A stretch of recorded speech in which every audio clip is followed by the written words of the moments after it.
I'd learned a lot. I'd learned an awful lot about myself, what I was capable of. The basic training, because we were training with regulars, was tough. I mean, it wasn't, the soft option, it was tough. It's novel in our industry, or was, but not in others. But it's novel in ours, but maybe because I was a bit of an outsider. Right. And I came from outside the industry. I was thinking a different way. It is very subtle, but it's understandably subtle. We have so many products, so many similar products, that subtlety is all. And it's amazing the difference design can make.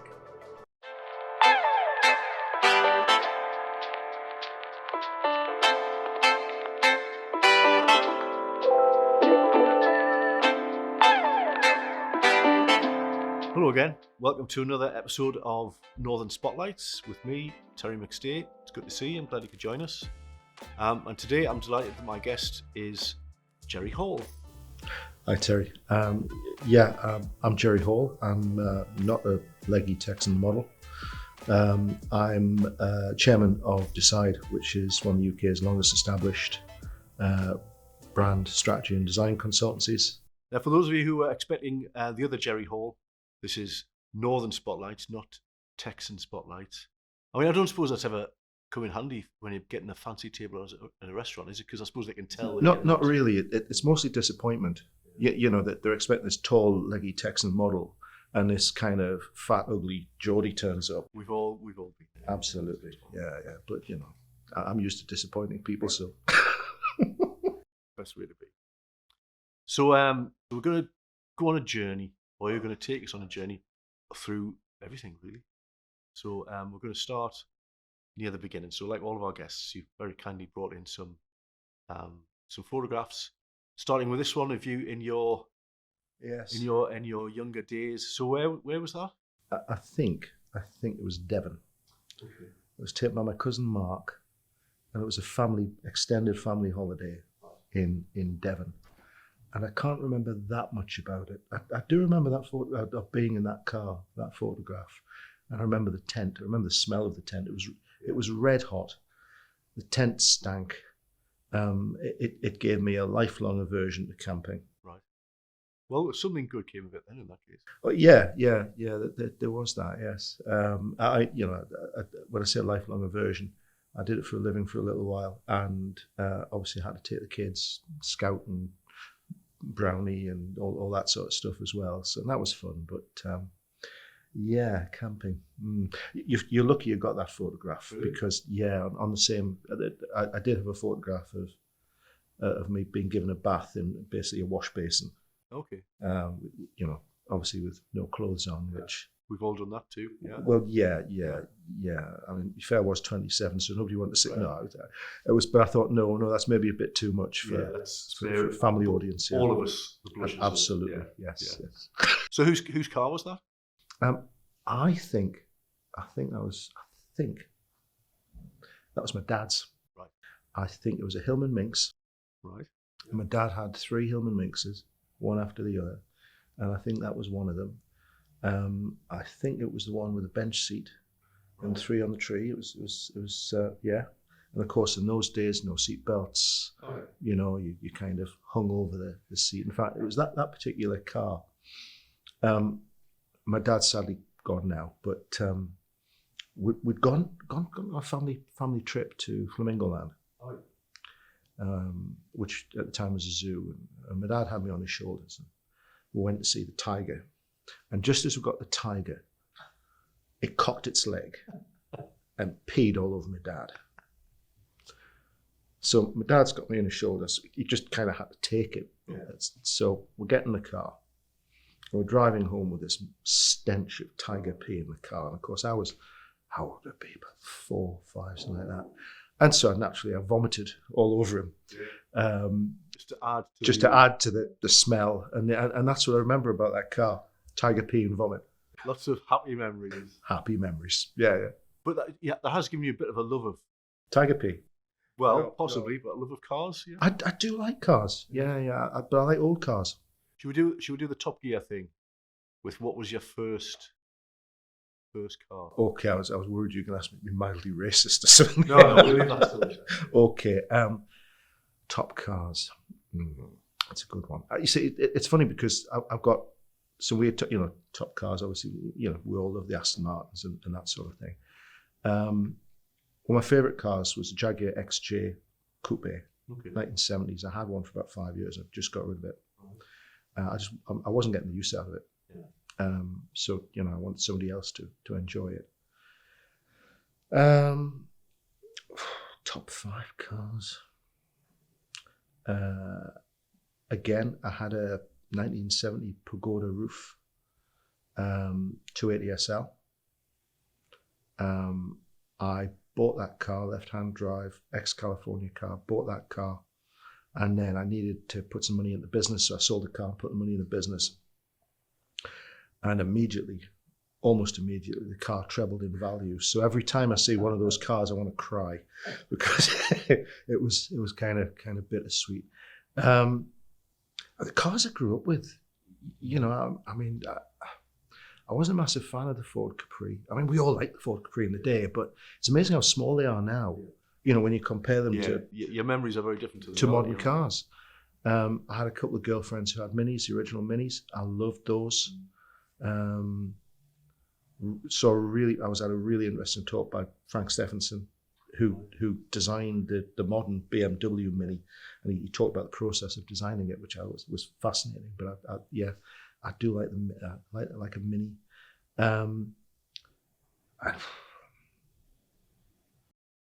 So it's very much the old. I don't know. They just had a bit more soul, bit more character to them. And because cars now have all these safety features, and they're designed to be aerodynamic, so they're all starting to look the same, aren't they? They're all looking alike. Yeah. Whereas the old nobody cared, about fuel consumption, whether aerodynamic, how well they were put together. Lucas, who used to supply all the electrics, were known as Lords of Darkness because the electrics failed that many times, didn't on British cars. But yeah, that sort of thing. I still go to sort of classic car events and that sort of thing, and you look at and actually going in the car park where all the enthusiasts are part of their cars is sometimes the best bit, because you're looking at all these cars and cars you haven't seen for years. Oh my God, I haven't seen one of those for years. I came across a Hillman Avenger. Okay. There's not many left. There were, yeah.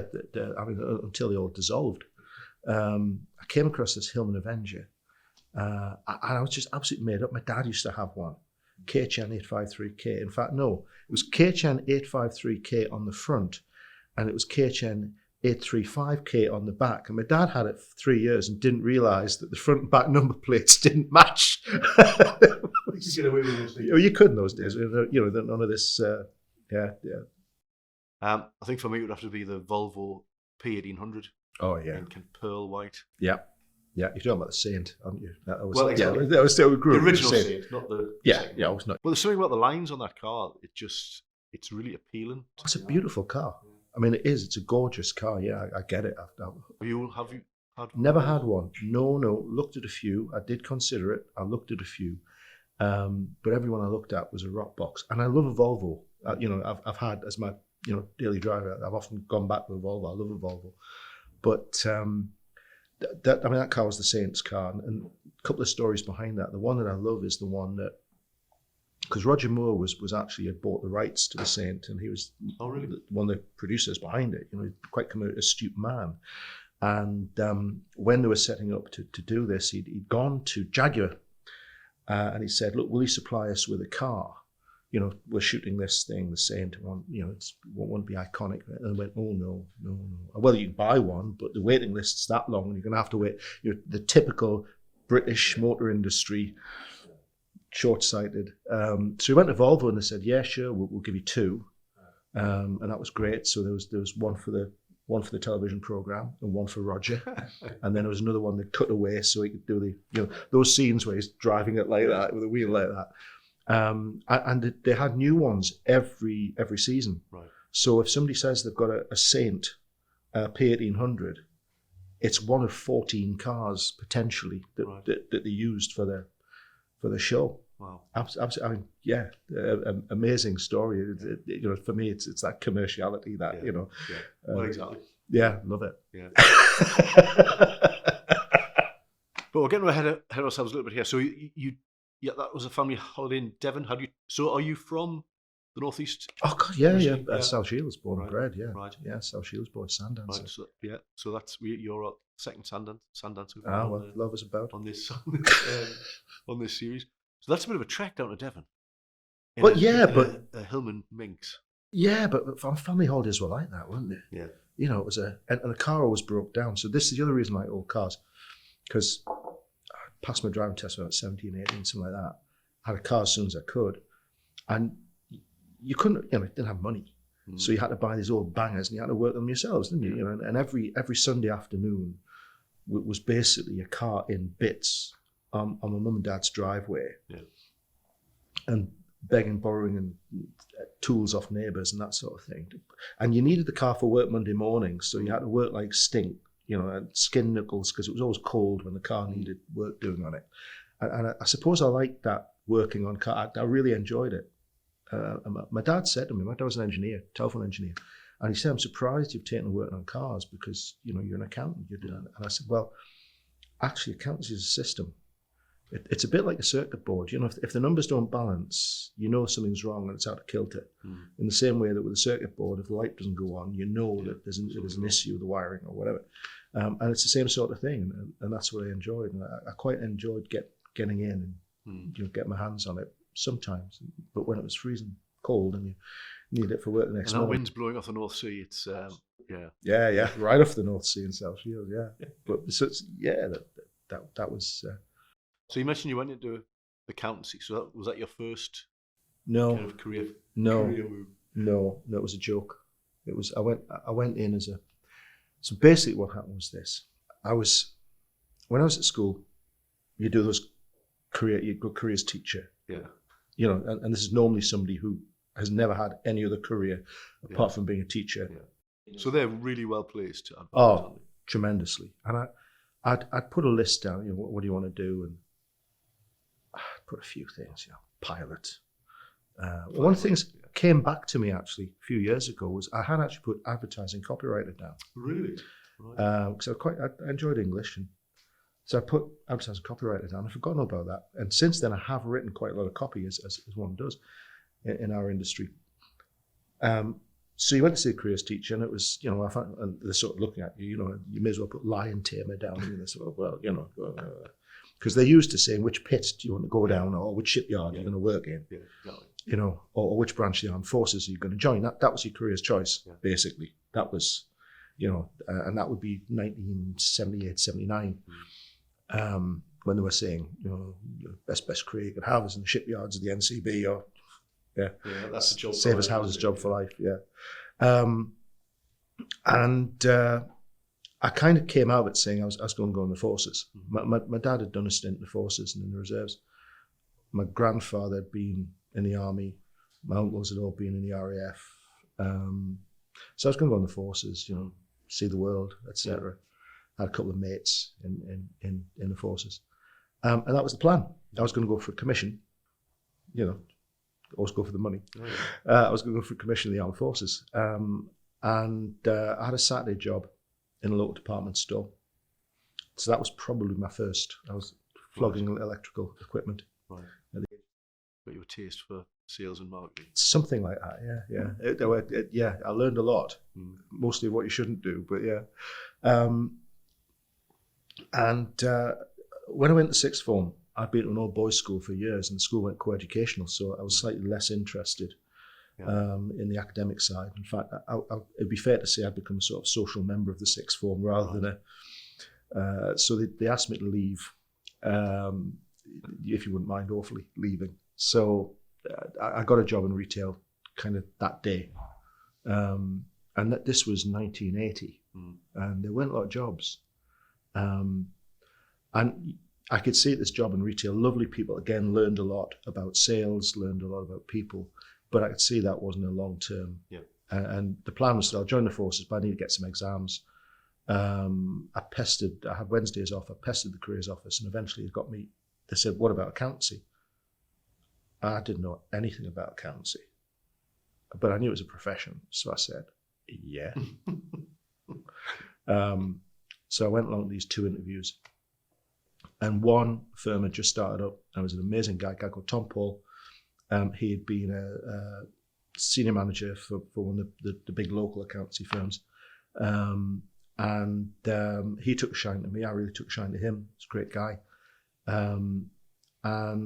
So I joined him. And from 16, trained me up. I was there a year and a half. Then I went to local authority because I get day release for my exams.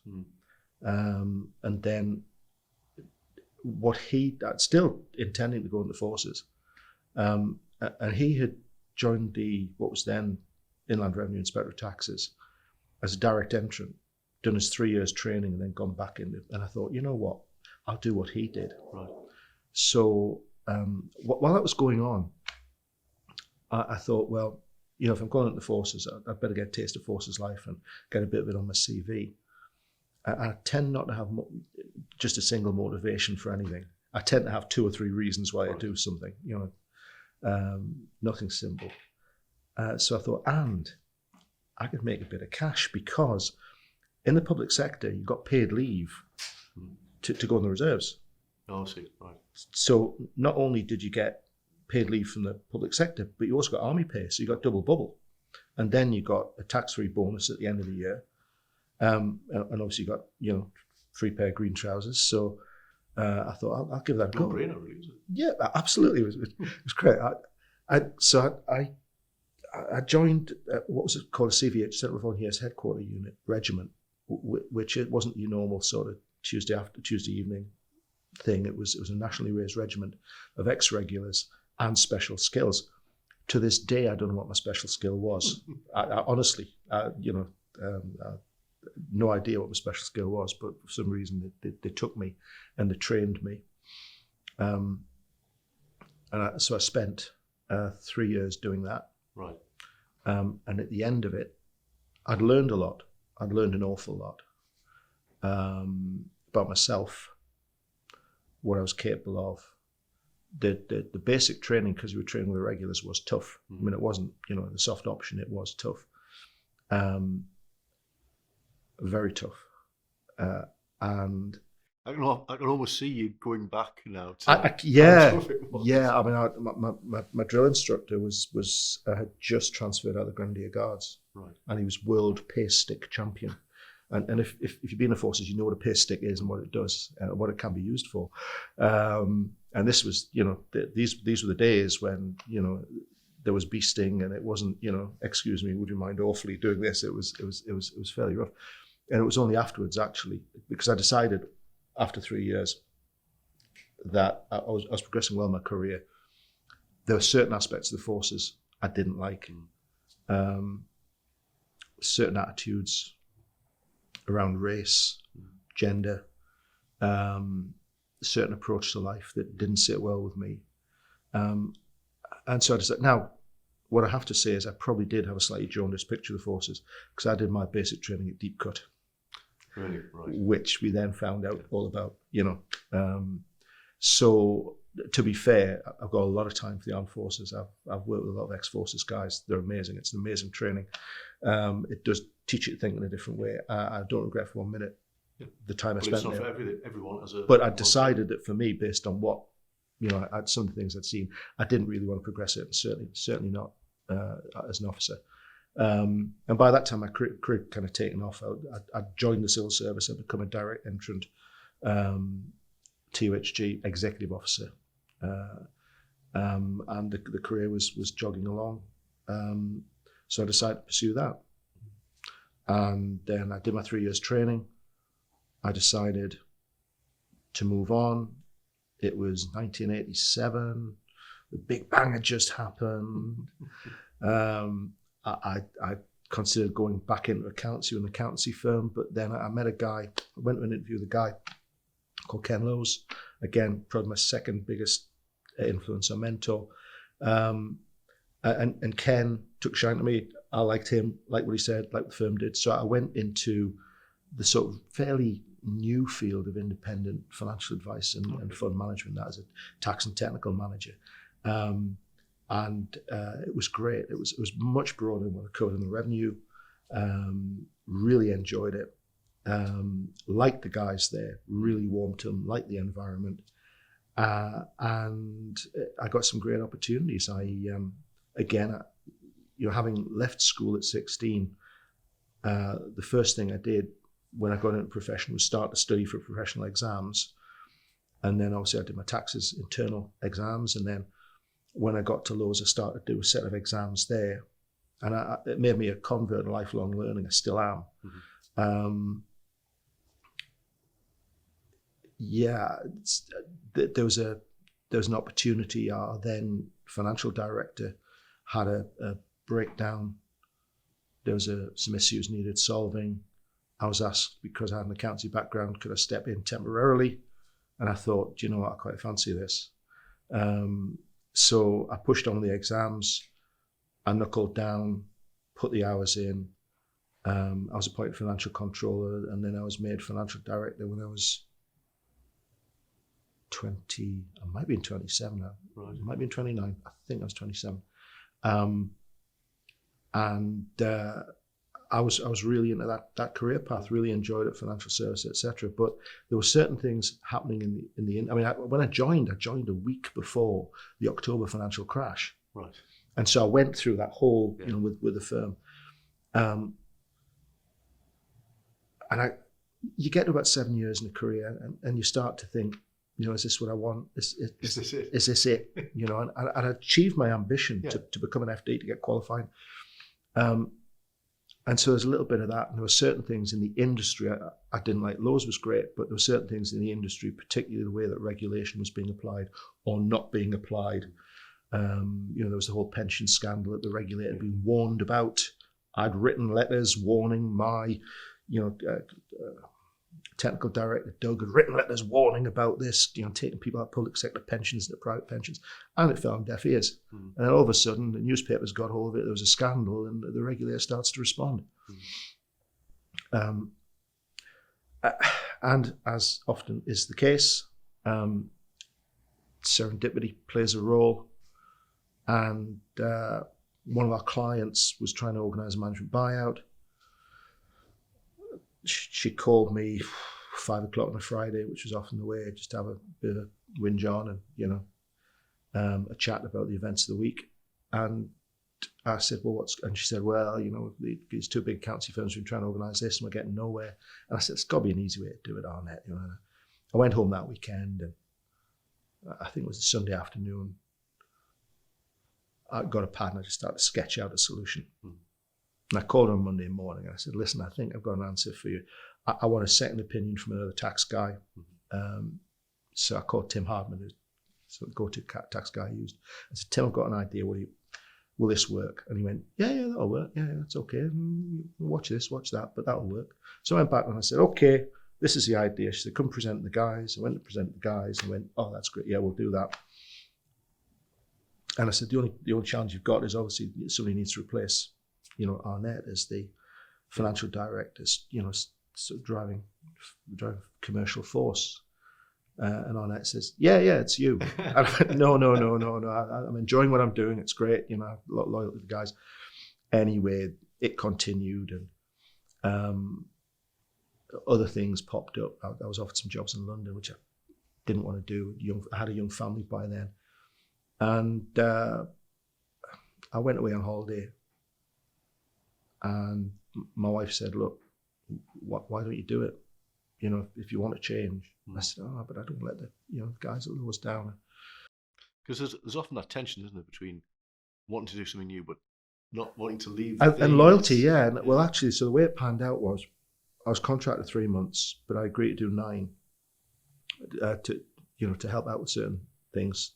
And I'd pop across after work to go and see Arnett. She would normally work late anyway, and I'd do some onboarding and the net result was, because it was a client company, and there was a close relationship between the two, and it was all very amicable.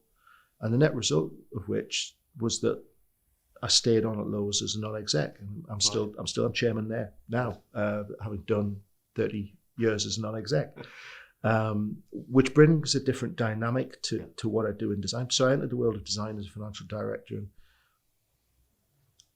things happen and you start to pick a commercial brief. Can you look at these copyright issues? Can you do that? And can you deal with the procurement department of clients? And you deal with that. And then an issue came up with the procurement department. We've got an issue on this. Have you? Okay. So I got involved with artwork. Now, what I knew at the time about artwork, you could write very large on a very small postage stamp. You know, I thought Pantone was fruity Italian bread. You know, that was kind of, but it was a management issue. And what I kind of understood was management. So I got into that, and I ended up, together with other things, running about you're working with 5 business units of a multinational client across Western, Central, Eastern Europe, which was fascinating. It was great. And so this was the design group as it was. Yeah, design group as it was. Yeah. And so I came in on that wave, and while I was there, I mean, again, lifelong learning. So as soon as I went in there, I did marketing exams, because I often find that's a quick way, a very structured way to learn a lot in a very short space of time about something. You don't get the experience, but what you do is you get a lot of the background, and it saves a lot of sitting next to Nelly, as it used to be called. So I did those. I just out of fun, I decided to do a law degree, and I was more or less at the end of that. And just out for fun? For fun, yeah. Right, okay. You've got a well, no, in the professional exams I'd done an awful lot of law, and I'd got interested in it, and so you might as well do a degree. Well, you know. And I had our company lawyer was an ex-barrister who had ended up running a print company by default at one point.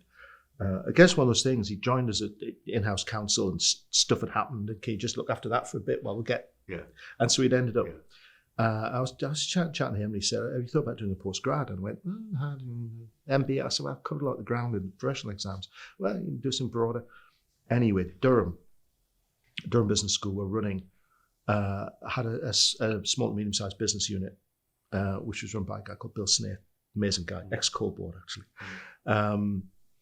And they were doing a master's in enterprise management, and what appealed was the areas that it covered, and that the assignments would all be based on your business.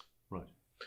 And with a little help from Business Link, you remember Business Link? I remember Business Link, yeah. Harold Gartside, amazing guy. We had Business Link advisor. I think you probably knew Harold. Yeah.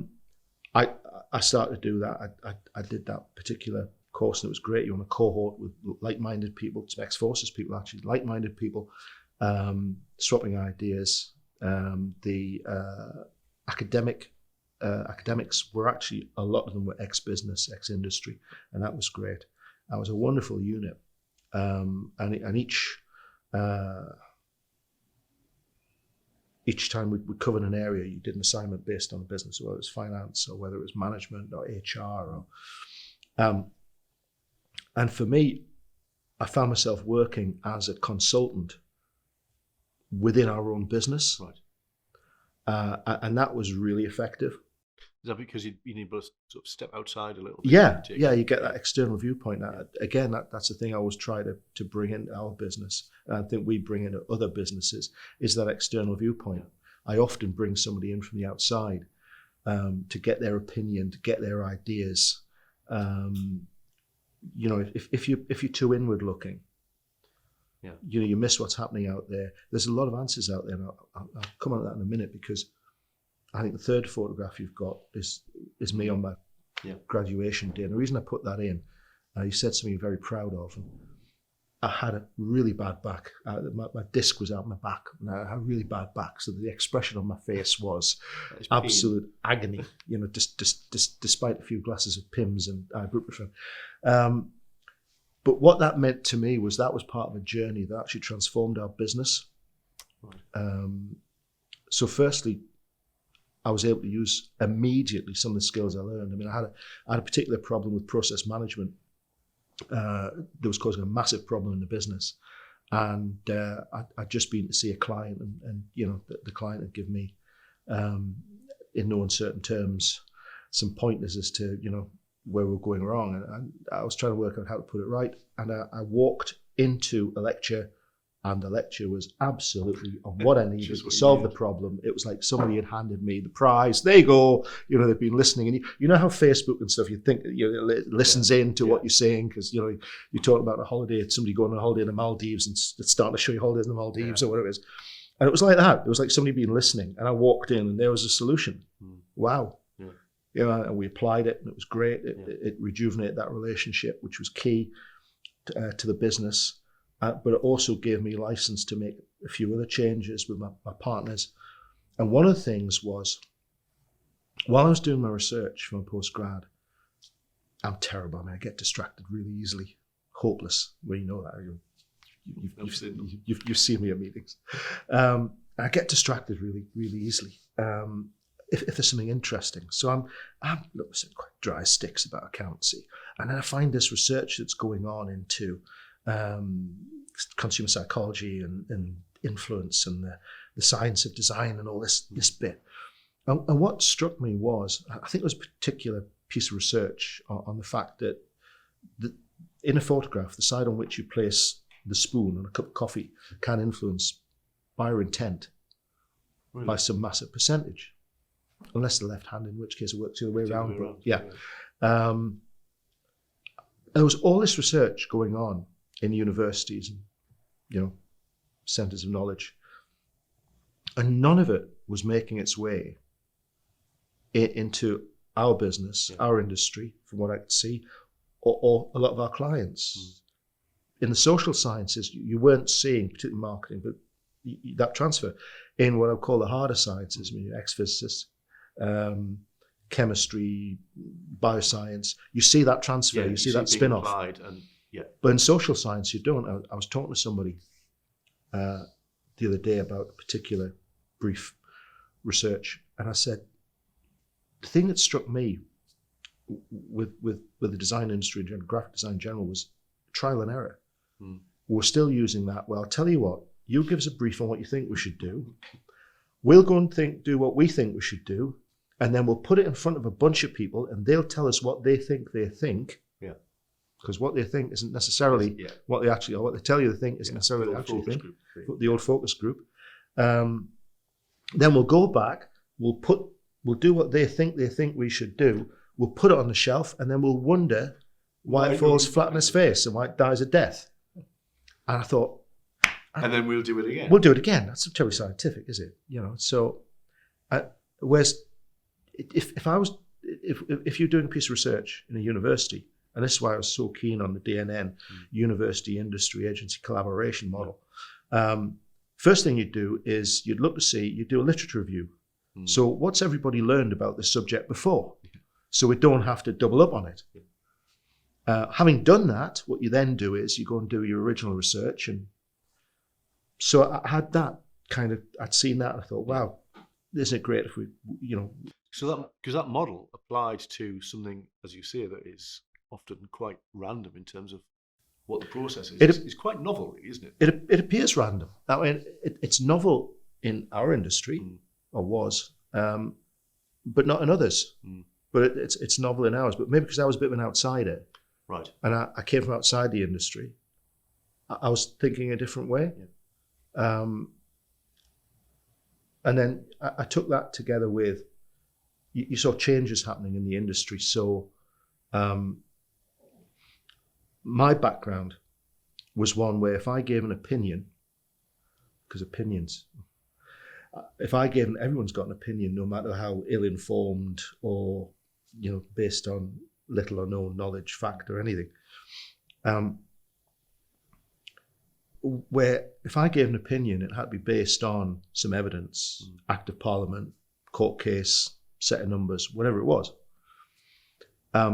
Because I'm from a left-brain business background, that was my training. But what I saw happening in our industry was that in the old days, you would work through the internal design department, which was normally somebody who'd been a designer, was a designer, and it was a shorthand. But with delayering and the changing face of marketing departments, the people we were working with were marketers, the people who maybe studied marketing at university or what have you, or business studies at university. They were left-brained, trained from a business school background often. And what they were looking for was an evidence base for most of what they did. I mean, I say, over the years, I've lectured postgrads in university, particularly Durham, and I always say to them, you'll spend about 5 to 10% of your career with people like us on the pictures and the graphics, and the rest of your time you'll be on spreadsheets, because that's what it is.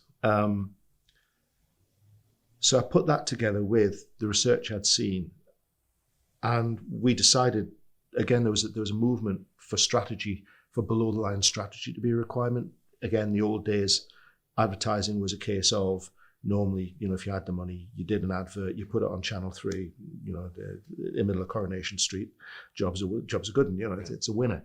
And then the below-line agencies just followed what the advertising agency did and just reproduced it on pack, on shelf, etc., at the bus stop. And that was all changing.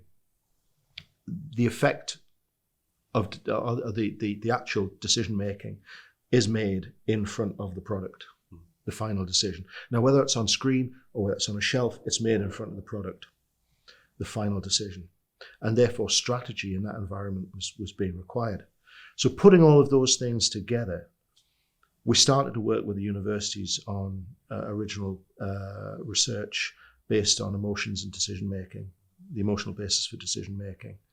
The rational person model that's been used is not true. It's not how we think. If you, Danny Ariely's book, Predictably Irrational, we are rational, but predictably so. And that's where we come in. Yeah. You have less than 1/10 of a second to get somebody's attention in a supermarket, even less on screen. And to get that attention, you've got to talk to the subconscious, because that's the fastest way. That's the only part that's reacting quickly enough. And visually, we can't read that fast. So it's got to be visually. People are responding to colours and images and that kind of thing, to various cues, relying on things that Damasio called somatic markers, these secondary emotional triggers in our brains. And they're different for different people, different cultures, different environments. And that's really, I used to do a lecture on the scientific basis of design. So I was talking to marketers, people doing postgrad marketing. I'd explain how design works from a scientific and academic point of view. Why color? Why shape? Why these things produce the reactions they produce. So anyway, we started to do this research with the universities. We started to bring this in to build our strategy department. Michael, of course, who we started to just send people to do postgrad training, professional training, in strategic marketing, design management in Northumbria. And then we started to develop things from that. So we developed what we call our D3 thinking methodology. And the problem with a lot of methodologies that you see, somebody will be looking for inspiration, they'll be in the airport or train station, they'll pick up De Bono's Six Thinking hats, and we'll use this Six Thinking shoes. Now, we call it Six Thinking shoes. There's nothing wrong with that. Models are great to hang thought on and a structured way for people to consider a problem, by all means. But it's very derivative.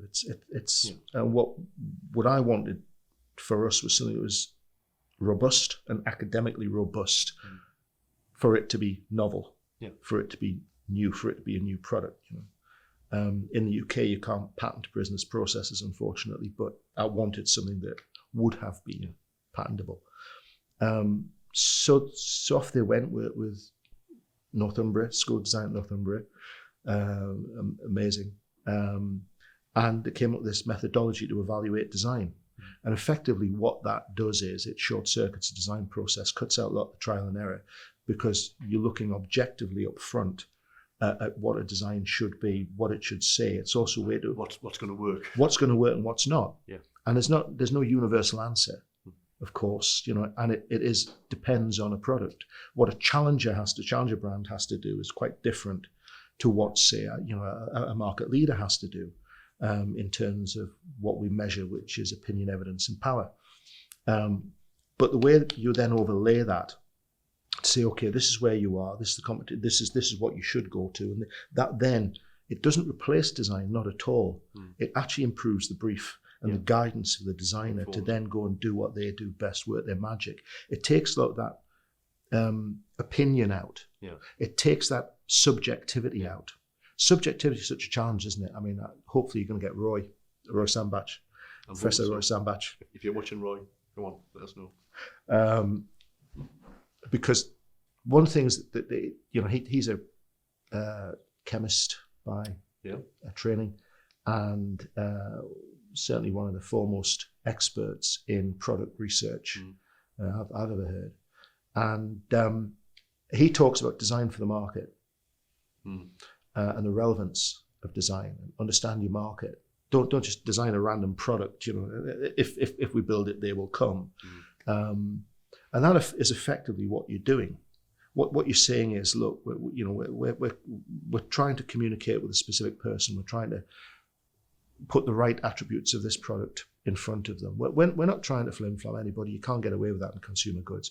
You might with politicians, but not with consumer goods, because you need that repeat purchase. But we're trying to be relevant to you, to your needs. We're trying to communicate whether or not this is the best product for you. If you've got a lot of subjective stuff, the worst thing that marketers can do, I've seen, to my mind, is assume that they're the consumer, or the consumer thinks like they do, or the shopper thinks like they do. I've worked on feminine hygiene, I've worked on dog food, and I'm not consumer or shopper for either of those things. So my opinion really counts for nothing. Well, in most things, Terry, but but actually, I had a similar conversation just last week about the importance of, as you say, talking to the people who are actually going to use the product, rather than just assuming that you know what they need, because usually you're not right. Now the trick is to help them understand what it is. So the way that you phrase the questions, ask the questions, is important. It's going back to focus groups to get the true answer out of what's important to people. But I always give the example that the same product can have different relevance to different people. Yeah. And I use fabric conditioner, right? Exciting world of fabric conditioner, which it is actually. For the retail consumer, it's about freshness, softness, care. It's very about the senses. It's but that same product, if you're selling that to a hotel, care home, restaurant, hairdresser, yes, it's about those things, the experience that the customer has, but it's also about things like fabric life. Some quite hard commercial. So the same product, different relevance, and that's what we're talking about. If you look at the way that the similar products by the same manufacturer, but different brands with maybe different formulations are designed and communicate, it tells you they're aimed at different types of people. And therefore, if you're assuming that your end user and your shopper, and they're not always the same person, thinks like you're making a massive mistake, because they don't. Yeah. We don't all think alike. Yeah. Different things are important at different times to different people in different circumstances. And even, a pen. Well, are you buying a pen just to quickly write down somebody's address? You're buying it as a gift for your brother or whatever, So mission's important, motivation's important, circumstances important, all of these things. And the other thing that we saw coming up was the myth of accountability. Numbers. I've been an accountant, and I mentioned it, accountant, taxman, etc. And numbers are great. What gets measured gets done, absolutely. But now we've got all this data, all these numbers, right? Big data. And it's helpful. It's helpful, but, and here's the thing. Numbers on their own don't tell you the why, don't tell you what's going on. I've always said as an accountant, I always used to say, okay, the numbers show me there's something there not right. What I then need to do is drill down, that's the why. Yeah. Talk to people, look, what's the why? Why is that happening? Yeah. So we've got all this big data, but nobody's asking why. People are assuming, if it's like the old, it's a dreadful joke, childish joke, but it's the one about, the horrible child who pulls the legs off a spider and then puts a spider on the desk and says, move. And the spider doesn't move. And the child assumes that when you pull the legs of a spider, it goes deaf. And it's awful. Horrible childhood I had. 1970s. You can't make those assumptions. And yet I've seen it. I was talking to Mike Nicholson at Durham. And he'd done an exercise for a major retailer where they were about to get rid of the catalogue. And Mike then spent 2 years walking around, department store changing rooms, trying to work out what was really happening. And yes, all the orders were being made online, but actually the catalogue and orders were being made in the catalogue. But the catalogue was a key step, because what people were doing was using the catalogue to choose and decide, and then they were going online to order because that was quicker. But they passed the catalogue between friends, and coffee time, they'd sit and have a look together. So there was a key. But one could have assumed that, well, all the orders coming online, that's defunct, and you could have made a big mistake. And I think that's the thing, is I think it's making those assumptions you could be missing something huge. Couldn't you? So what we then did based on that is we started to work closely. So we worked with Durham University, particularly on the marketing department, of collaboration with the computer department. We'd worked with Northumbria. We'd done a little bit of work with Teesside. I wish we'd done work with Sunderland as well, just to complete the set. But then we started to work with the psychology department at Bangor University, and started to look deeper into behavioural science, consumer psychology, and that's brought another level to what we do. And it's changed. We're still a creative organisation, but that upstream thing, we now do original research. Original research feeds into insights. It feeds into our ability to take insights into strategy, and then take strategy into actionable communication. And that's where the design comes in. Yeah. And have the confidence that it's going to have the effect that Absolutely. you want it to have. Absolutely. And that's really, rather than this trial and error, 90% of product launches fail. Rather than this trial and error, a little bit more upstream work, and just think, hang on, well, let's just look to see how we need to be designers, why we need to cut the subjectivity out. It's hard because people have to restrain their opinions, and everybody likes to have an opinion. For some reason, everybody likes to have an opinion on design. It's strange. But it is. But and they, well, I don't like green, so your customer might love green. The blue or the green might mean something to your actual shopper. It might have a relevance. So it might, they might like the color, or it might mean freshness, or it might mean clean, or it might mean professional. It'll have a color. Colors have meanings to us. We may not think so, and colors prompt action. Again, you've got to be a little bit older for this, but the example I always give to people is Walker's crisps. Can you remember? You're not going to talk about the salt and vinegar. I am. Cheese and onion. I'm going there, Terry. Debacle. I'm going there. Brace yourselves, people. This could get scary. But when they changed the colours around to fall in line with the European Lay's business, and was that the reason? It wasn't some kind of. That's my understanding, right? But I could be wrong. I think there were darker forces. To quote, as I often do, to quote Brian Clough, I wasn't on that. Eminently quotable, Brian. I wasn't on that job. Rome wasn't built in a day. Well, I wasn't on that job, but I wasn't on that job. So they changed the colours around almost overnight, and people were picking up salt and vinegar. I think it was cheese and onion, and oh my! So just for the younger viewers, the way it used to be was cheese and onion was green. Yes, obviously, and salt and vinegar was blue. I mean, that's just that's just the way stands it was. to reason, doesn't it? And then overnight they changed it. It reversed, and just chaos. And what people don't do is they don't, when they're going to buy a bag of crisps, tin of beans, whatever, they don't go and pick up the pack. If people did that, if people behaved in that economically rational way of reading all this stuff, you'd never get out the supermarket. Well, you wouldn't. Yeah. You go into a supermarket, and at one point in time, you've got 300 products in your eye line.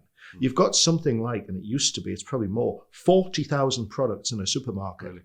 Yeah, and how long do you want to spend in there? An hour, maybe.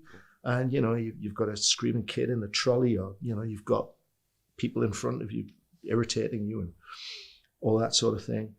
And you're just going to, you'll go, I was going to say on the blue crisps. I was going to say on instinct. It's not instinct, is it, really? It's your subconscious. Yeah. It's the fact that blue, salt and vinegar. Yeah.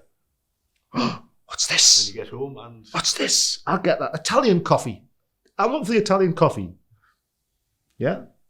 Silver and red. Because it is. And, sometimes what you want to do is disrupt. So you might change the colorways. Because you want to disrupt them. Whoa, hang on, what's that in that, in that sea of blue, or that scene of of red and silver. What's that? You want to disrupt. Or what you might want to say is, hey, I'm just as good as that. So the own label might be a similar color to the market leader, etc. You know, not too close. Yeah. Not too close, which... It's a whole world of subtlety, isn't it? It is very subtle. Yeah. But it's understandably subtle. Yeah. You know, that we have so many products, so many similar products, that subtlety is all. Mm-hmm. And the other thing is that I was talking to my girlfriend over the weekend about wine, and that light can change the perception of taste of wine. Right. I'm not a wine expert, but in my studies, you know, I've come across this. My cousin's a wine. I've got a cousin who's a wine expert, ex-rock guitarist and wine expert. But the color, that light can change the perception of wine. I mean, we know that heat can change the taste, but the perception of taste, because most people, our sense of taste isn't that refined. You know, unless you're a tea taster or a sommelier or something like that, you know, or a dog, your sense of taste isn't that refined. And things like environment, who are you with, you know, all these subtle things can change your perception and your enjoyment of the product. There was a particular research project I read where basically by changing the color of the can of fizzy drink from one shade of green to the other, it changed the perception of taste. Yeah. Well, I have a friend who was convinced that tea out of a white mug tasted different to tea out of a black mug. And he's quite right. And he probably was quite right. Yeah. He did drink a lot of tea. Or his perception of taste, the taste is different because it is how we perceive it. Yeah. Speaking of which... Yes. Segue. It's what we're known for. Because we've covered a lot of ground, but there's still a lot more to cover. So should we stop and have a cup of tea? What a splendid idea. And then we'll carry on. Okay. Great.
Absolutely. Splendid. And your biscuit of choice, although we will come on to whether it is a biscuit or not in a second, was the Jaffa cake. So, thank you very much. Very artistically placed today, I have to say. Well, I thought, you know, since I'm in conversation with someone whose organisation spends a lot of time making things look fabulous, I thought it's the least I could do. You know how we spoke about this, many careers, and I think a food stylist for you beckons. I think really. If all this turns to... Well, I've got just about time left to fit one more thing in, perhaps. But I mean, with the Jaffa cake, with your accountancy background, there is a story behind it. There is, and you said, you know, if there's a debate of whether it's a cake or a biscuit, well, there is no debate anymore. It is, in fact, a cake. Right. It was decided in court. And that was for VAT reasons, wasn't it? For VAT reasons, yes, because obviously cakes are not subject to VAT, and biscuits, being confectionery, are subject to VAT.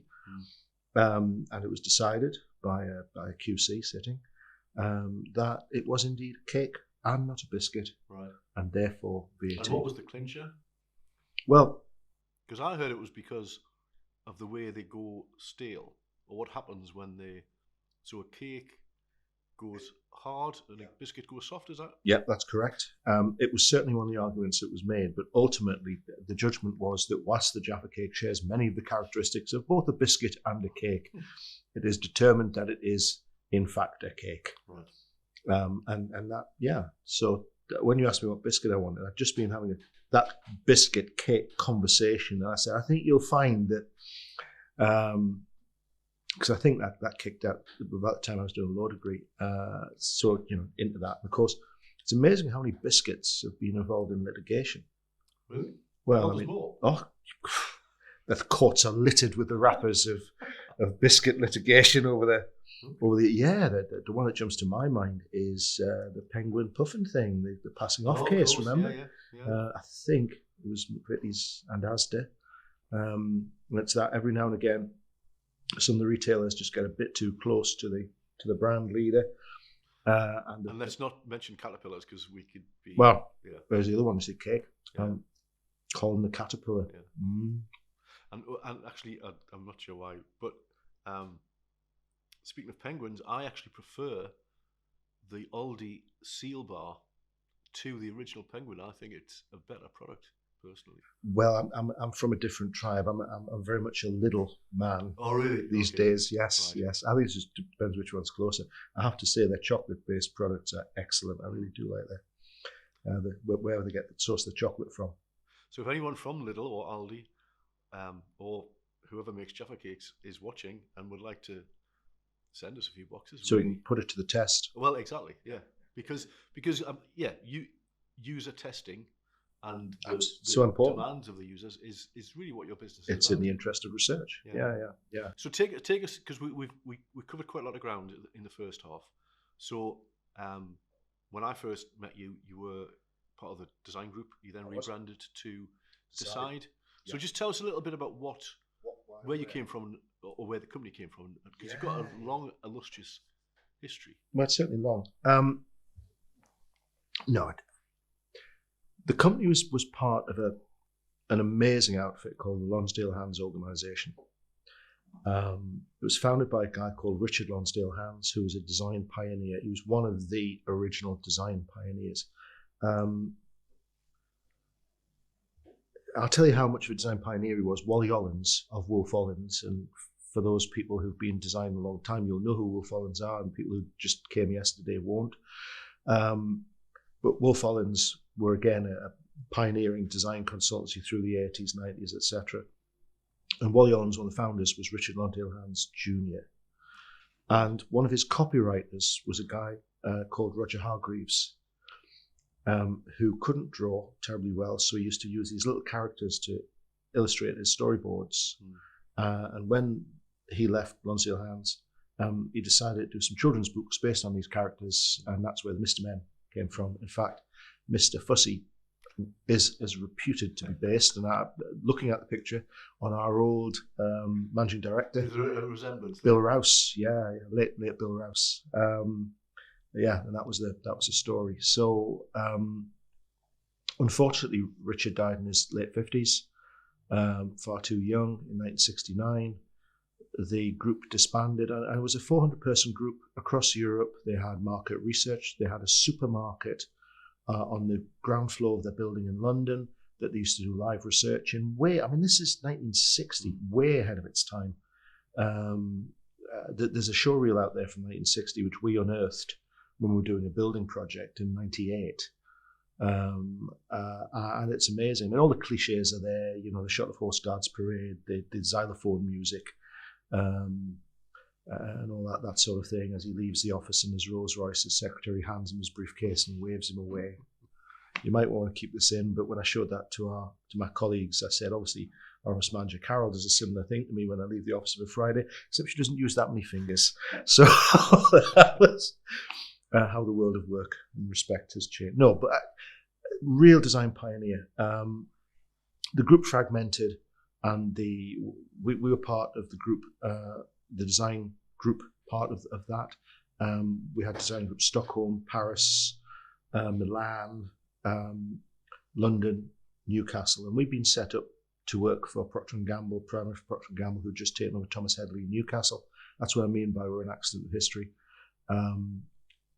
in 1971, as the group sort of fragmented, the directors of Design Group UK bought it out, moved operations from London, totally to Newcastle, Frank Parkinson and Bill Rouse, and that's where it kind of came from. That was one of the first of many management buyouts and sort of iterations of the company.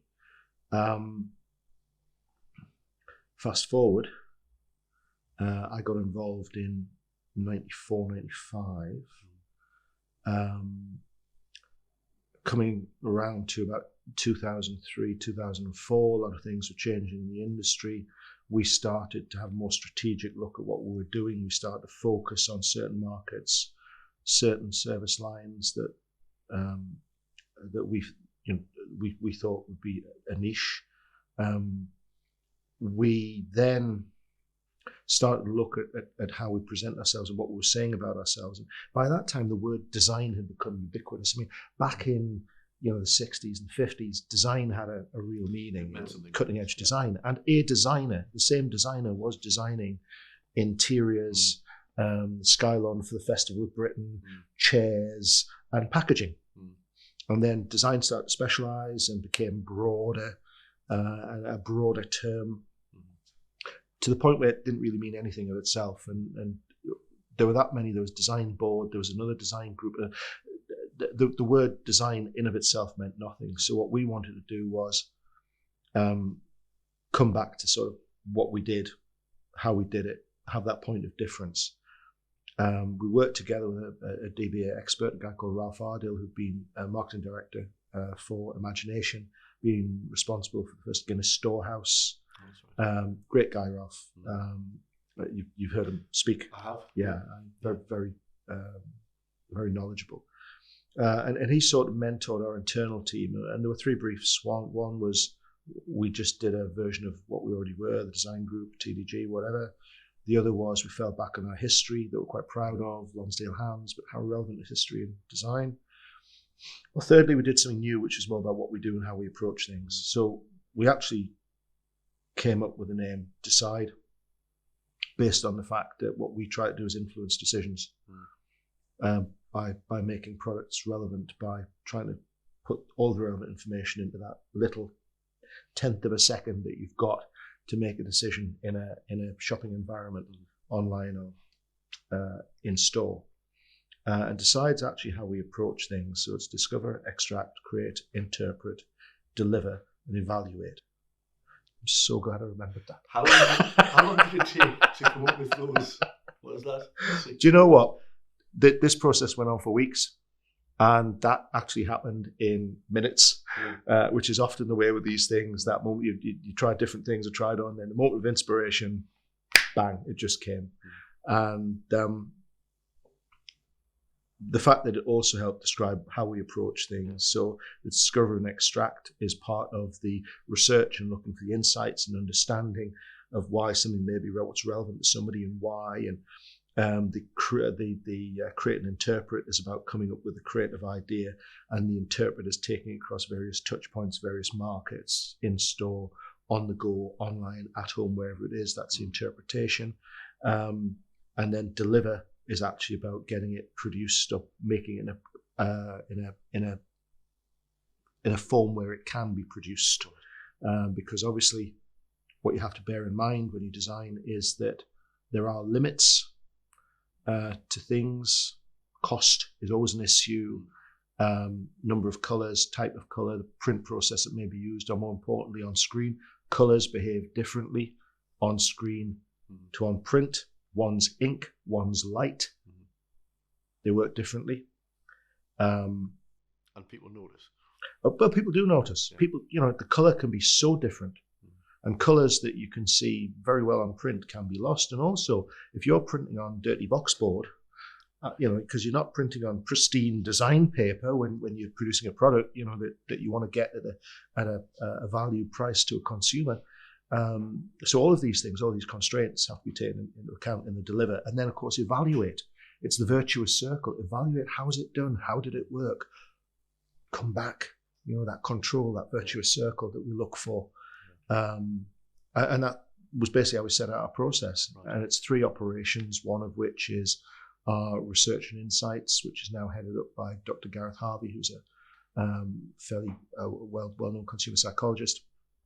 The create and interpret, which of course Grant Marshall's our creative director, and a lot of very experienced designers, creative people, in there. And then the deliver and evaluate. The evaluation comes back into the consumer psychologist department. So that kind of summed up what we were doing and why we were doing it, and the new approach that we had, and moving really from a business that was about creativity and then the execution of that creativity, because we could see that was changing. The executional work that we were doing was changing. A lot of it's gone in-house. Somebody, I was talking the other day, business consultant, and he said, who are your competitors? Who are your competitors? Reel off a few names. Not you really have any real competition. No. And then one of my colleagues, Alistair, piped up, well, actually, basically anyone with a pencil. And the trouble is, yes, at one level there is that. And, sometimes, this is what I was saying about opinions, everybody's got an opinion, everybody's a designer and everybody's creative. But as we know, that's not always the case. Well, the number of companies that me and my colleagues work with, startup companies, and they'll just come up with their own name, their own logo, because they think anyone can do it. And they really can't, because often they're a bit naff and don't do them any justice. Well, yeah, I mean, naff's a funny word. It's, what could be naff to one person can be important to another. I mean, the fact that people listen to the opinion of people who are on these reality shows in terms of influence and how they live their lives never fails to amaze me, but maybe I'm a bit old and snotty, I don't know. So, one man's naff is another man's value, or and sometimes naff is used as to if it's a value product, you want it, I hate to say it, but maybe you want it to look a bit cheap. Yeah. If it looks too premium, people will assume it's expensive, and they'll just glance over it. Yeah. In that. Well, I had a conversation with Joanna Feely on a previous episode where her biscuit of choice was a pickup.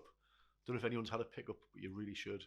And again, whoever manufactures pickups, we're always grateful for any samples.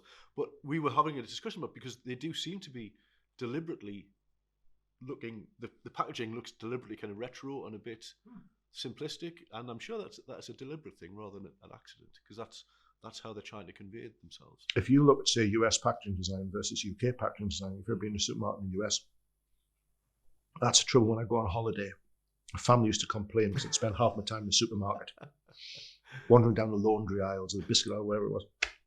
You get out of here, just get them in cereal and sangria, whatever it was now. And I also look for the funny names as well, by the way, but that's by the by. The chocolate fingers and the rude ones, yes. Yeah. We've all done it. Yeah. And it's not big and it's not clever, but it is very funny. And these things, if you look at the US, some of it's quite naive. But the US is a very value-driven market. They do this coupon cutting and all this sort of thing. They do. It's a very value-driven market.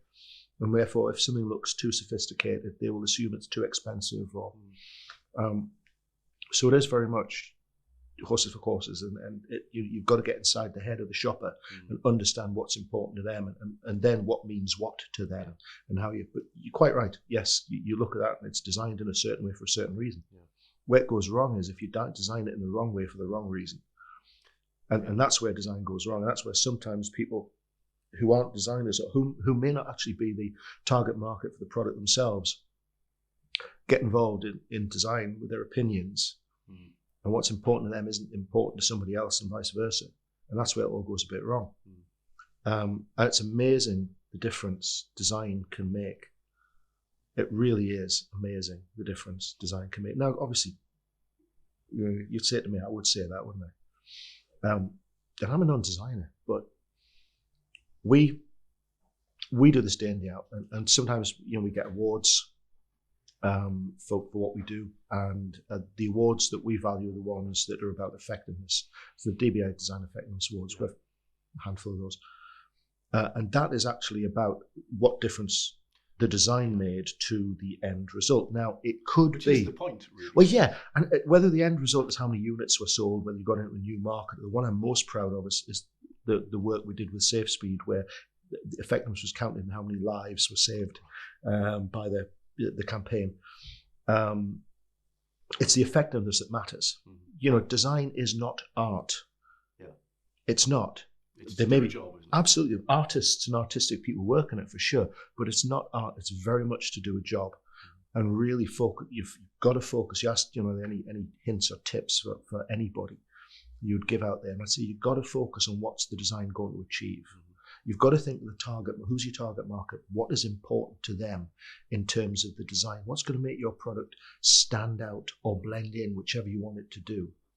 And the one that comes to mind, talking about this and about the difference design can make, we did a piece of design. We don't normally work with small companies. We do a handful as part of our CSR and various other reasons. We worked with this outfit called the Traveling Bee Company, a guy called Mark. You may have come across him. Very inspirational guy. His story, is absolutely amazing. The only guy to walk away from a helicopter crash, and he was the only one who survived. And he came out of the forces and took up beekeeping. And he now teaches beekeeping to young people, perhaps young people who've gone off the rails. And amazing, absolutely amazing. And of course, what we need at the moment are more bees. There's a big problem with bees, and we need more bees. But he produces honey and other bee-related products, beeswax, candles, this sort of thing. It's a fantastic business, great small business. But we got involved in the design, came to see us with the designer. We really liked him, we really liked the product. And the only problem was the design was shocking, and the design wasn't true to the product. So I'll give you an example. I present this case study once at DNN. You did, which just because I love the case study. Yeah. It's a real move the needle story. How a little bit of expenditure of time, the right time with the right thought, can make a massive difference in design terms. So the product was called Honeylicious. And Honeylicious always struck me as the sort of word you wouldn't want somebody to find in your internet browser history.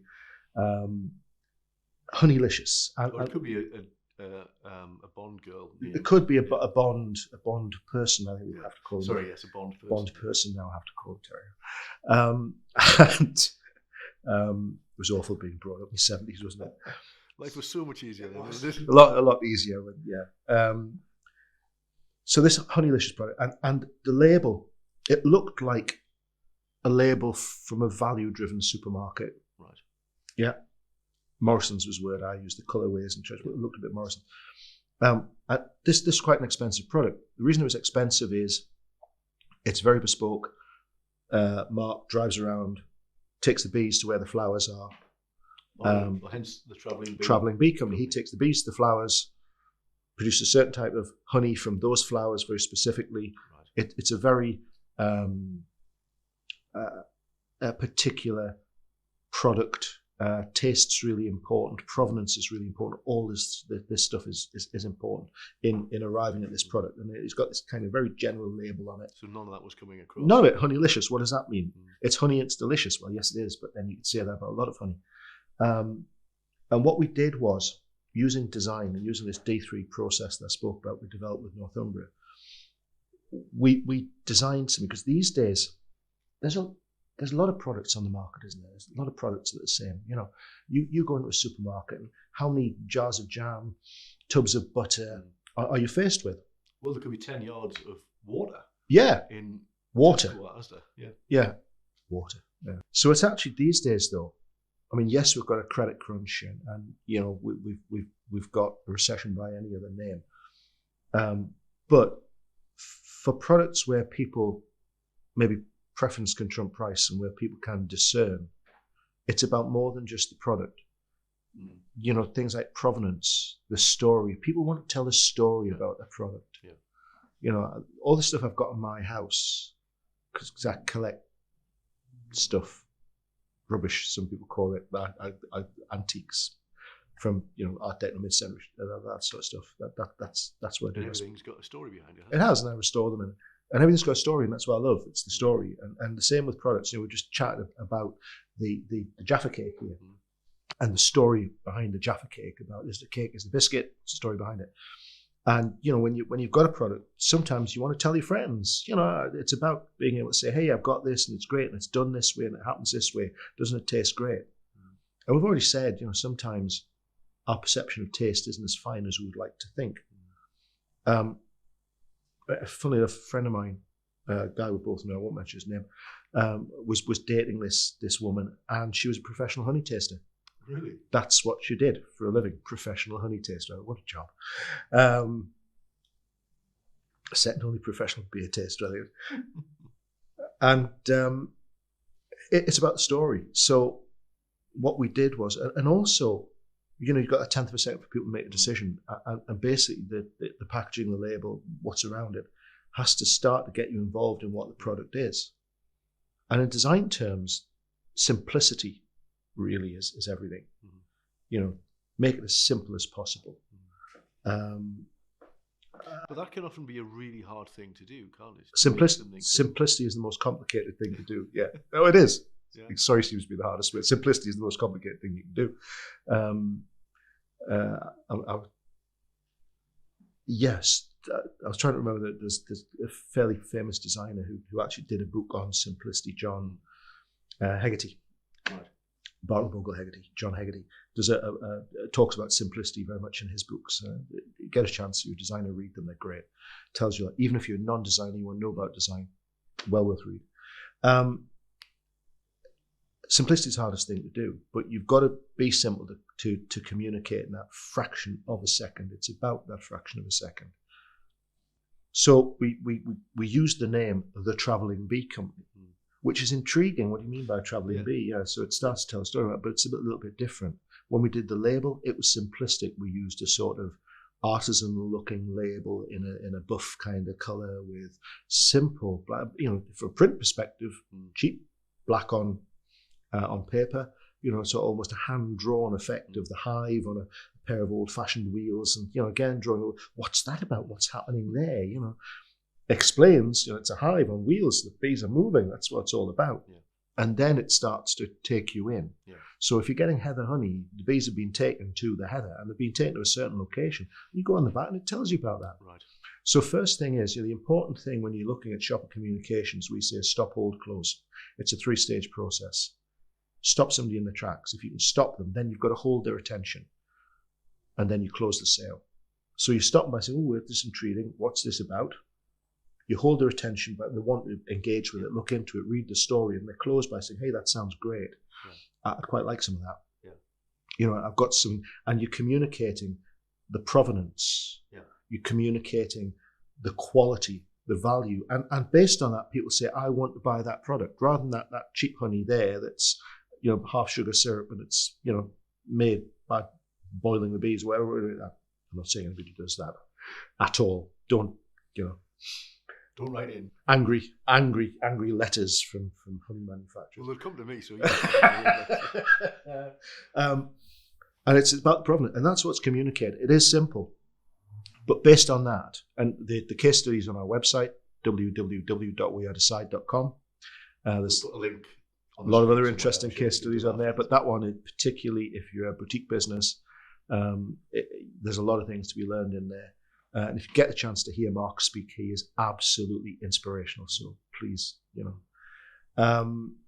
maybe at DNN, at one of the Rising Designs. I think he has spoken at Rising Design before, but it's well worth hearing his story. So based on that redesign, he got listings in additional retailers, but the big figure, the big number, as an accountant, I love numbers, former accountant, reformed accountant, I love numbers, 535% increase in sales. Wow. 535%. We did the same process with Fortnum & Mason in London, right, on their iconic tea range. Oh, yeah. Yeah. Which, again, was an award winner because based on the redesign, the overall increase in purchase was 35%. Right. And again, that story was all about provenance, quality, history, communicating. what's important to the purchaser of that product. You know, it wasn't somebody who was maybe looking for, you know, cheap builder's tea or something like that. Not at all. They were looking for something. Sometimes it's a gift, sometimes it's a present, etc. And it was absolutely about communicating the right things to the right person in the right environment for the right purpose. It's about being true to the product where you can, you know. And is that true for, because I mean, your company specialises, I guess, or focuses on, as you've said, consumer products, the kind of things you see in a supermarket. Yeah. Is that true for all kinds of products, do you think, or is it just absolutely products and services? Right. Even more important in services. In services, we're a service business. In services, people buy an intangible. Right. Yeah. They can't even see the product, taste it, hold it, look at it. They're buying an intangible, and so that requires an even more subtle approach to trying to communicate what's important to the buyer. I looked at this thing recently. You know, when you look at what, say, accountants are saying about themselves, you know, trust, prudence, all these things, but everybody says that. Yeah. So those are hygiene factors. You know, the old motivation, Hertzberg's motivational hygiene theory. Those are kind of hygiene factors. Those are givens, you know, that you would expect. They're not USP. So what are you going to say that's a USP? You know, and is it about, you know, caring for personal finances personally, which is what laws do, very much the personal touch, in a world where, you know, people are dealing with remote call centers and all this sort of thing, or is it about value? Is it about cost? Is it about being quick? What's it about? And your communications must follow. Don't try and be something you're not. Just because the other guy's doing that, you know, they're not necessarily offering the same product in the same way or the same service in the same way as you are. So this Me Too thing, you know, sometimes you say, oh, well, they're doing that. We know it. Why are they doing that? And the second thing is it successful? Yeah. Well, yeah. Because it may not be. Yeah. So, yeah, going back to what you said about sometimes you get a NAF logo and that sort of thing. Yeah, sometimes it is just NAF. But sometimes, you know, people, if the nub of the story is right, if it's true to the product, because the worst thing you can do is in most fields, so fast-moving consumer goods, if you sell one bottle of ketchup or one pack of biscuits, that's not going to, you know, keep the wolf from the door. That's not keep the business running.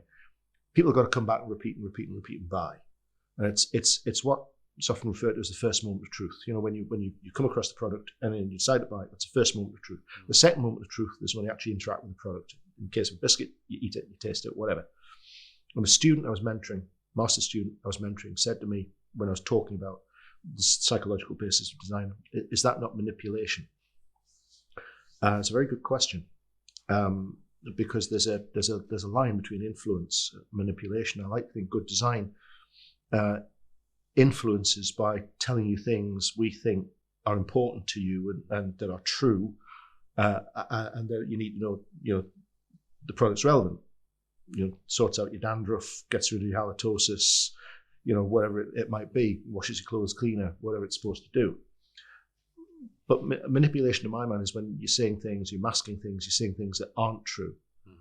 And you might get past the first moment of truth, you know, where somebody actually buy the product and then they take it away and then try the product and it's not true to what you've said. Or it's not true to the impression you've given. You've given the impression that it's a quality product and actually it's not. And then they feel sore about that. And it's much worse these days because everybody's a publisher. Well, exactly. And not only will they tell, you know, the person next door or the person at the bus stop, but they'll go on, you know, to Twitter followers, or they'll go on to Trustpilot, all these things, you know, and they'll go so far and wide. So it's even more important, especially those low involvement purchases. You know, you can get away with it with high involvement purchases sometimes where you're only going to ever buy once. Yeah. Politicians come to mind. But, you know, in consumer goods, you can't manipulate. You've got to be true to the product, but just be informative, be educational, make it relevant, and communicate all of that in less than 1/10 of a second. Yeah. That's what you've got to do. Yeah. And I guess that's why you spend so much time and effort on the research that you do and the research that you have other people doing. I mean, what would you say could you share some of the biggest or the most important insights that you've got from that? research? Is there any? It's a hard one because they're different for different products and all the time. And there's loads of stuff to do with copy, how copy's structured, and What was the most surprising, would you say? most surprising. It's to do with copy and to do with language. So the English language has been built up. What's now English has been built up from many different languages over the years. You know, we've even got Hindi in our language. Words like bungalow are influenced by Indian. You know, but a lot of our language is made up of French words from the Normans and from Germanic words from the Anglo-Saxons. Words that have a French stem are less influential than words that have a German or Germanic stem. Really? Absolutely. Absolutely. I'm trying desperately to think of an example. I was going to say, can you give us an example? But it'll be something like...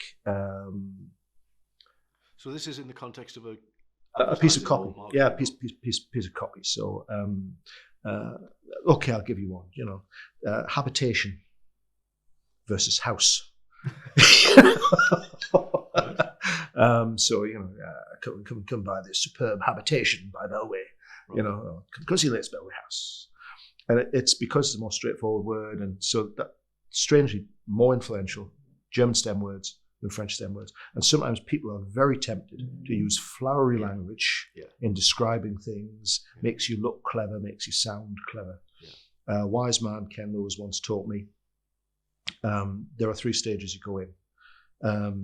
You go through youthful ignorance and sometimes be very successful despite yourself because you're very enthusiastic. You then learn everything there is to learn about your market, your product, etc.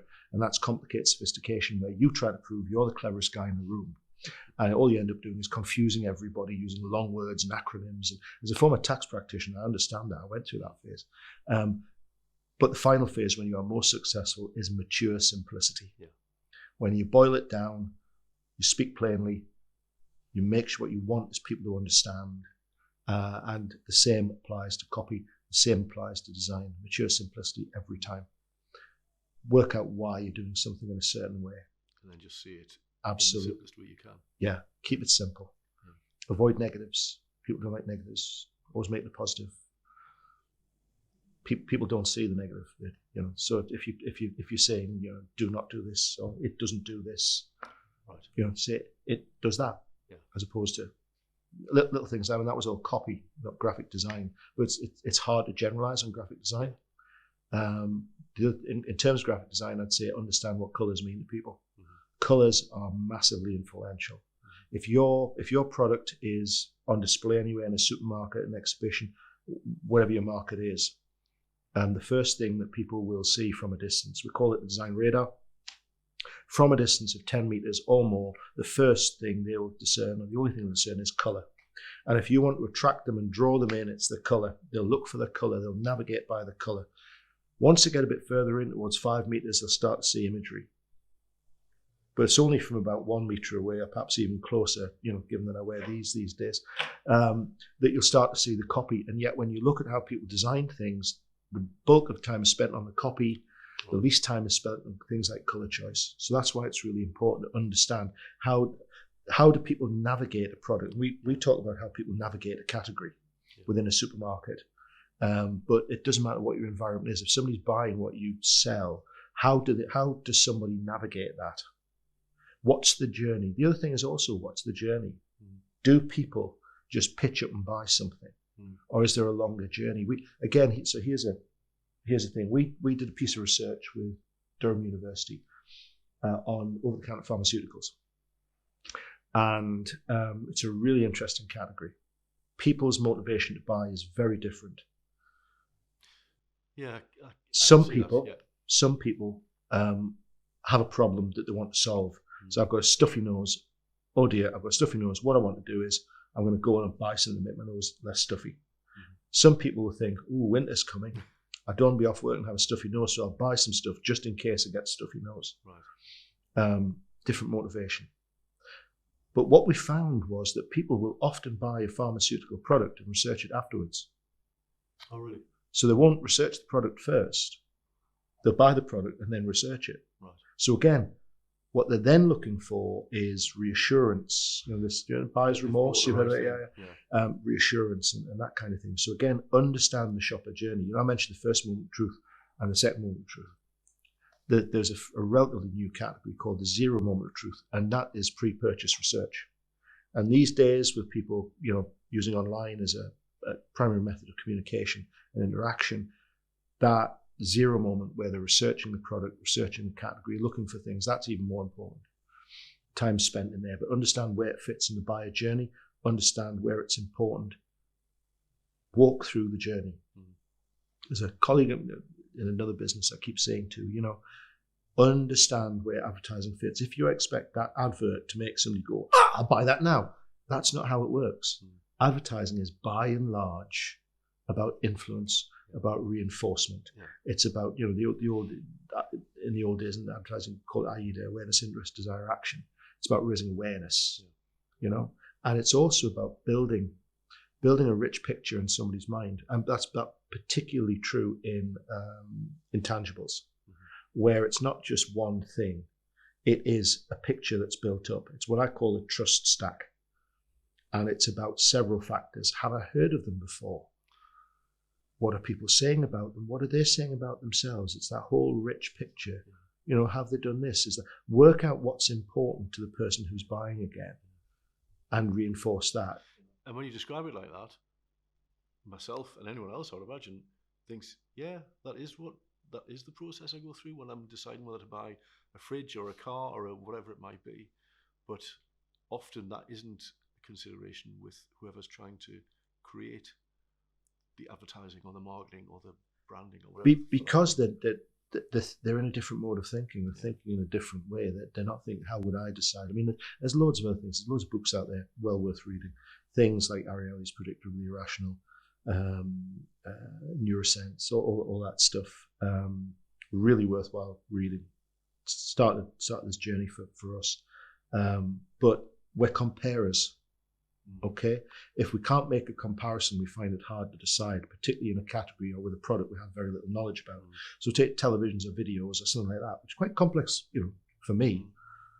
These days, if anything goes wrong with the television, I have to get my 28-year-old son to come down and fix it for me. But we're comparers, and often we need to have a set to purchase from. And that's, again, why product ranges can be important. The other thing is, I was talking about selling the right product in the right environment and targeting the right people.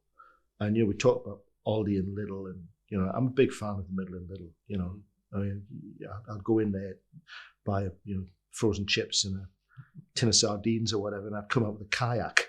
We've all done it. It's wonderful. I've got this garage full of power tools I never use, but we do that, and we do that because what they understand is we're treasure hunting. So there are other things at play, things like treasure hunting.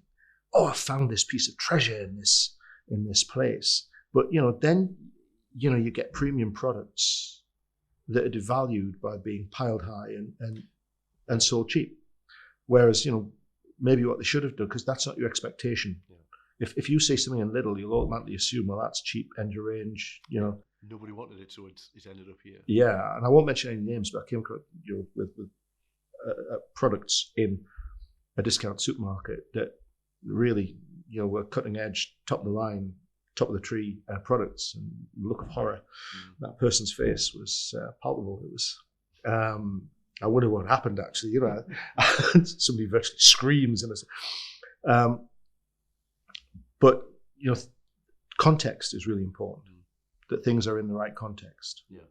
Because if you're going to buy a premium product, you've got to value that product, and you've got to create the perception of value. And if it's in a place you don't expect, that's just going to affect your decision. And you start to train somebody that maybe that product isn't as valuable as they thought. So all of these things, we're very complex. We're very simple creatures in many ways, but we're very complex in many others. Particularly when it comes to buying stuff. Absolutely.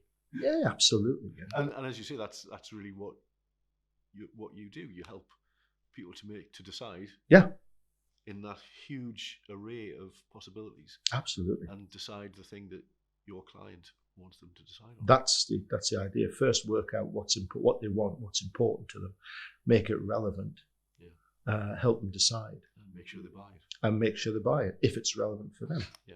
And if it's not relevant for them, make sure that they can quickly move on to something else in that client's range that is right for them. That's the trick. There's normally something, and if there isn't, then it's fed back to the client. The client thinks maybe I need to design something that's relevant for that segment of the market, and that's where we get involved in NPD, which is very much where you get involved. Yeah. Sometimes NPD is a natural evolution. There's a gap in the market. You see a gap in a range in the market, a complementary product maybe, and you think, actually, why don't we fill that? Does that make sense? It does. Good. So did I have a confused look on my face? No. That's my resting face. So what would you say? Well, you might not be able to say it, or might not want to, but clearly you're kind of very much leaders in the field and doing a lot of research. What's next? What are we going to see next in the world of supermarkets, and how are these things going to be thrown at us? Do you think differently?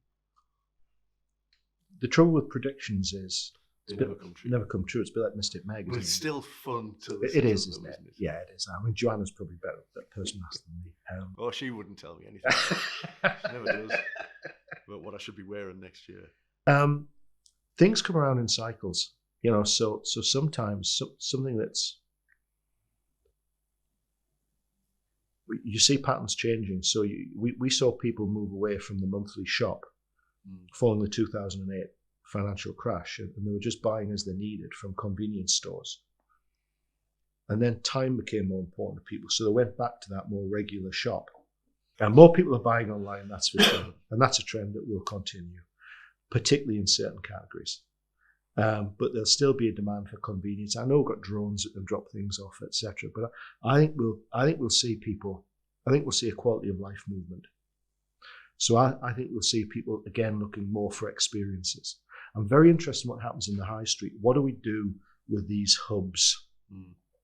Now, city centres, because of hybrid working, etc., remember we went through a phase, 80s and beyond, where these beautiful old buildings were changed into big corporate offices and city centres. What we've now seen is these big corporate buildings are being converted back into apartments and into living space for people. So people are moving back into city centres, and therefore you've got to think about what's relevant and how shopping changes for them. Is shopping more of an experience? How is the high street going to adapt to that changing behaviour, that hybrid working? The one that we're talking about, it's not necessarily about how people shop. It's about AI. I did wonder if that was going to come into the yeah. I mean, I always thought it was some form of Geordie technology, AI, but when you drill back and look at it, it's amazing, terrifying. Everybody's thinking sort of Skynet and all this kind of thing. But boiling it down, there's quite a few issues. A lot of people are using it to write their dissertations and stuff like that. You're hearing all these stories, but at the moment, a lot of the copy that's written still needs a human hand. It still needs human involvement.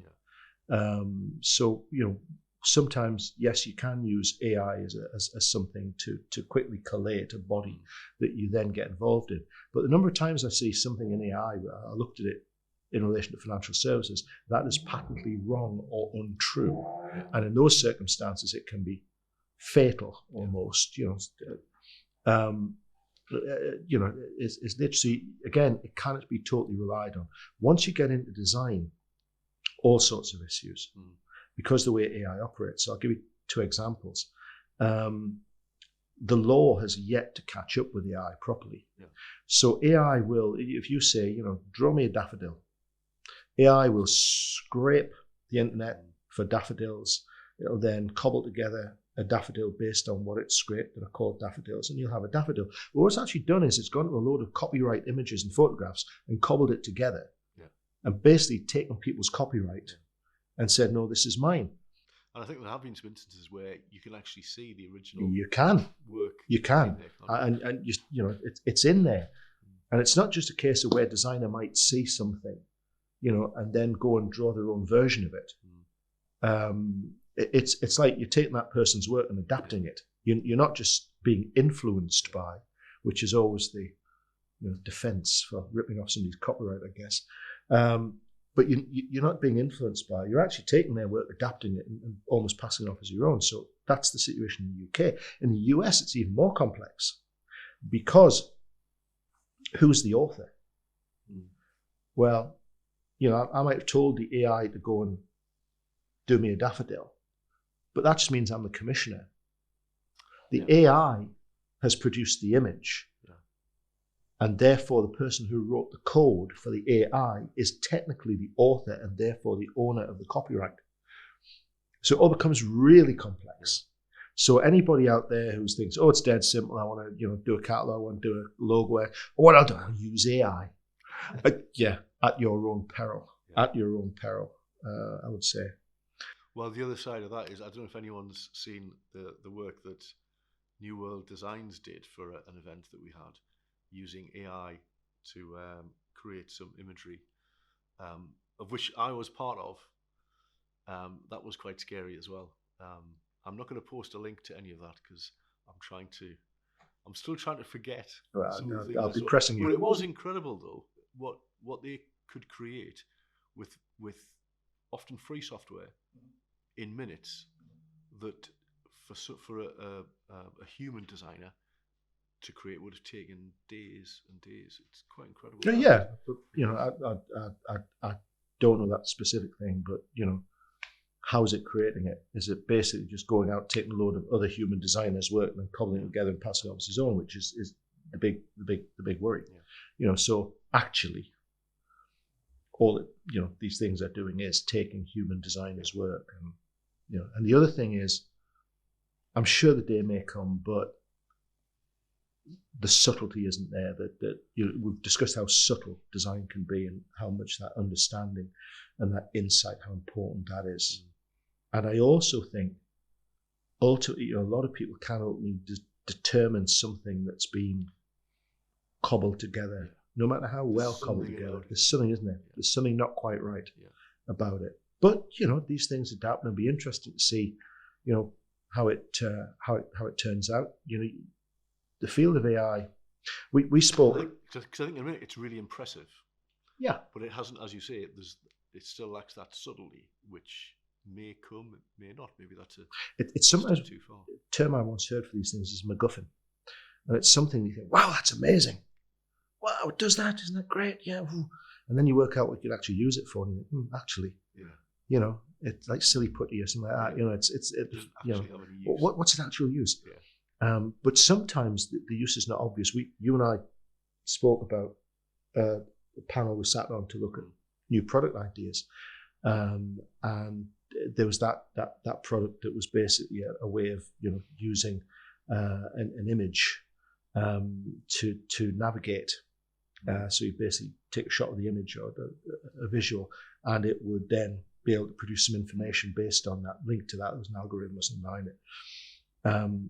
And in marketing, put it on product images, and people can, when they're navigating the shelves, they can look at it and get well, that's interesting. Yeah, that's quite good. And they're doing that now with ingredients and stuff like that. But actually, Sam Batch said, well, what about the blind? Yeah. Wouldn't that be great for them? And on the back of that, conversations we had with the R&IB, and the product went in a different direction.